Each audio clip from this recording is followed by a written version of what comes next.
Do you want to unmute someone's Instagram stories? If you're searching to unmute someone's story from Instagram that you have muted before, it's super easy, and I'll walk you through it step by step.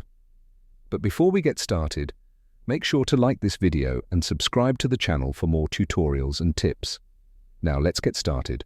First, open the Instagram app on your mobile device. Once you're on the Instagram home screen, search for the profile of the person whose stories you want to unmute.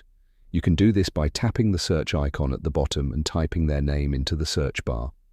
When their profile appears in the search results, tap on their name to open their profile page. Now, once you're on their profile, you'll see the following under their profile picture and bio. Just tap on the following button.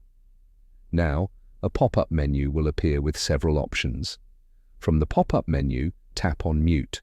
In the mute settings, you'll see options for posts, stories, and notes. If their stories are muted, the toggle switch button next to stories will be turned on. To unmute their stories, simply switch off the toggle button, and that's it. Their stories will now show up again in your story feed just like everyone else's.